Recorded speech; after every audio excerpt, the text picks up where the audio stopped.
दिन भर घर में घुसरे कुआं में ढक रहा ऐसे लगत है, न कोनो में आ सकूं न जा सकूं।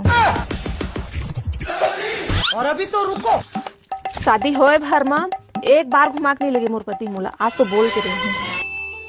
सुनना, खाली हज का काय करत हस? कुछ नहीं करता हूँ, का काम है बता। रुको जरा, सुनना, मोल दुबई ले जना बुर्ज खलीफा दिखाए बर।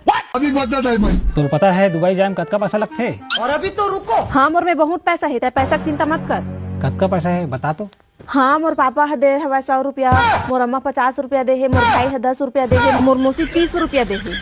और सुन, मोर में चिल्हर पैसा है 30 रुपया। ये कैसा तमाशा? उतना तो चल देबे दुबई। कम पड़ा थे का, ले आओ जुगाड़ हो जही।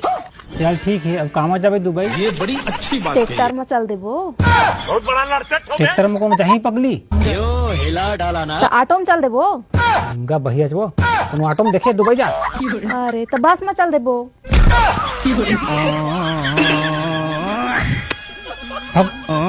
जाओ तो ठीक है, जाकर मैं तैयार होगा। टूटा एक परिंदा ऐसे